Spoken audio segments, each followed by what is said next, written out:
ଦିନକୁ ଦିନ କଂଗ୍ରେସ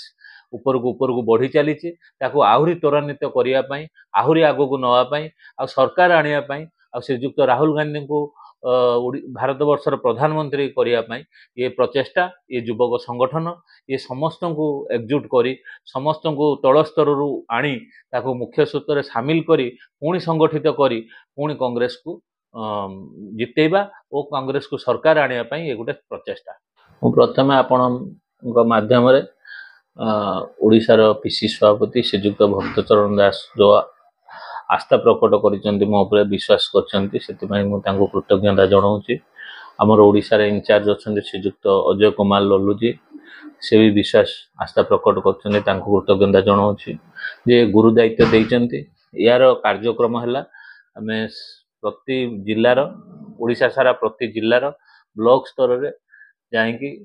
କୋଭଳି ଭାବରେ ପୁରୁଣା ପିଲା ଯେଉଁମାନେ ରହିଯାଇଥିଲେ, ଯୁବ କଂଗ୍ରେସ, ଛାତ୍ର କଂଗ୍ରେସ, ଦୀର୍ଘ ବର୍ଷ ଧରି ଆମର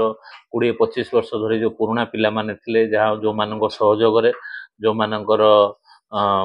ପ୍ରଚେଷ୍ଟାରେ ଆଗରୁ କଂଗ୍ରେସ ବହୁତ ଆଗ ଧାଡ଼ିରେ ଥିଲା, କିନ୍ତୁ ବର୍ତ୍ତମାନ ଯେଉଁଭଳି ଭାବରେ ଏ କଂଗ୍ରେସ ଦୁର୍ବଳ ହେଇଗଲା, ଦିନକୁ ଦିନ ଦୁର୍ବଳ ହେଇଯାଇଛି, ସେଇ ପିଲାମାନଙ୍କୁ ପୁଣି ଥରେ ତାଙ୍କୁ ବାହାର କରି ମୁଖ୍ୟ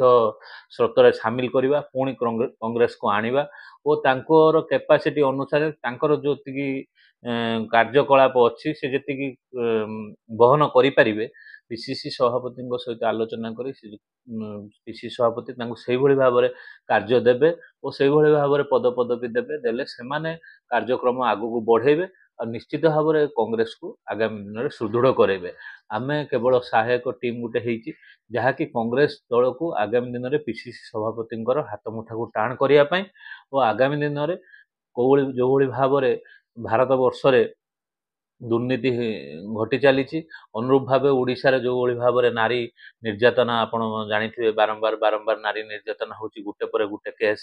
ଗ୍ୟାଙ୍ଗ ରେପ୍ ହଉ ବା ଗୋଟେ ପରେ ଗୋଟେ ନାରୀ ନିର୍ଯାତନା ହଉ ବା ଆତ୍ମଦାହ ଦେଇଛନ୍ତି। ଏବେ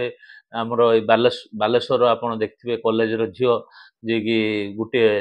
ନିର୍ଦ୍ଦିଷ୍ଟ ଦଳର ଛାତ୍ର ସଂଗଠନର ଝିଅ, ତାକୁ ବି ସେଇ ସରକାରୀ ଦଳର ଛାତ୍ର ସଂଗଠନର ଝିଅ, ତାକୁ ବି ସୁରକ୍ଷା ଦେଇପାରିଲେ ନାହିଁ, ସେ ଶେଷରେ ଆତ୍ମାହୁତି ଦେଲା। ଏଇଭଳି ଭାବରେ ଯେଉଁ ବଢ଼ି ଚାଲିଛି ତା ବିରୁଦ୍ଧରେ ଓଡ଼ିଶାରେ ସରକାର ବିରୁଦ୍ଧରେ ଦାନ ବାନ୍ଧିଲାଣି, ଯାହାକି ଶ୍ରୀଯୁକ୍ତ ଭକ୍ତଚରଣ ଦାସ ପିସି ସଭାପତି ହେବା ଦିନଠାରୁ ଆପଣ ଲକ୍ଷ୍ୟ କରିଥିବେ ଦିନକୁ ଦିନ କଂଗ୍ରେସ ଉପରକୁ ବଢ଼ି ଚାଲିଛି। ତାକୁ ଆହୁରି ତ୍ୱରାନ୍ୱିତ କରିବା ପାଇଁ, ଆହୁରି ଆଗକୁ ନେବା ପାଇଁ, ଆଉ ସରକାର ଆଣିବା ପାଇଁ, ଆଉ ଶ୍ରୀଯୁକ୍ତ ରାହୁଲ ଗାନ୍ଧୀଙ୍କୁ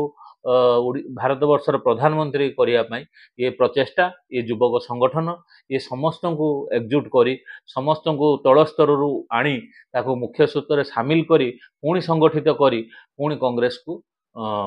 ଜିତେଇବା ଓ କଂଗ୍ରେସକୁ ସରକାର ଆଣିବା ପାଇଁ ଏ ଗୋଟେ ପ୍ରଚେଷ୍ଟା। ଆପଣ ଭାବୁଛନ୍ତି ଯେ କଂଗ୍ରେସ ଦଳ ଦୀର୍ଘ ବର୍ଷ ହବ ଓଡ଼ିଶାରୁ କୁହନ୍ତୁ, ଭାରତରୁ କୁହନ୍ତୁ, ପରାଜିତ ଅବସ୍ଥାରେ ହୋଇ ରହିଛନ୍ତି, ତେବେ ଏଇଭଳି ଯୋଉ ପ୍ରୟାସ ଚାଲିଛି, ଏ ପ୍ରୟାସ କେତେ ଦୂର ଫଳପ୍ରଦ ହବ? ଦୀର୍ଘ ବର୍ଷ ଧରି 2014 ଠାରୁ କେନ୍ଦ୍ରରେ କଂଗ୍ରେସ ସରକାର ନାହିଁ, ଓଡ଼ିଶାରେ 2000 ମସିହା ଠାରୁ କଂଗ୍ରେସ ସରକାର ନାହିଁ, କିନ୍ତୁ ଓଡ଼ିଶା କଥା କହିବାକୁ ହେଲେ ଓଡ଼ିଶାରେ ଗୋଟିଏ ଶାସନ ଚାଲିଥିଲା, ଦୀର୍ଘ 25 ବର୍ଷ ଧରି ଶାସନ ଚାଲିଥିଲା।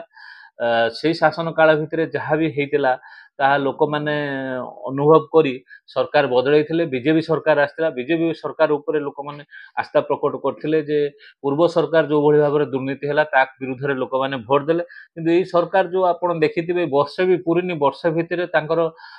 ବହୁତ ସମସ୍ୟା ଭିତରେ ସେ ଘେରି ଯାଇଛନ୍ତି। ବହୁତ ସମସ୍ୟା ଭିତରେ ମୁଖ୍ୟ ସମସ୍ୟା ହେଲା ନାରୀ ମାନଙ୍କୁ ସୁରକ୍ଷା ଦେଇପାରୁନାହାନ୍ତି ଓ ତାଙ୍କର ଆଉ ଗୋଟେ ସବୁଠାରୁ ବଡ଼ ସମସ୍ୟା, ସେ କେବଳ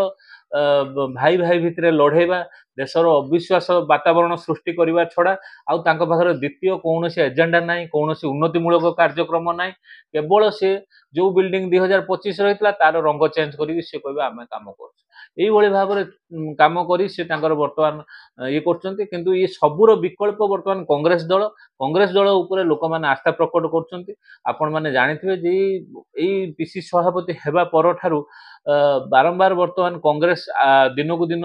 ଗ୍ରୋ କରିବାରେ ଲାଗିଛି, ଦିନକୁ ଦିନ ବଢ଼ିବାରେ ଲାଗିଛି। ଆମମାନଙ୍କ କାମ ହେଲା ଆମେମାନେ ଯାଇ ତଳ ସ୍ତରରୁ, ବୁଥ୍ ସ୍ତରରୁ, ପଞ୍ଚାୟତ ସ୍ତରରୁ, ବ୍ଲକ ସ୍ତରରୁ ପୁଣି ନୂଆ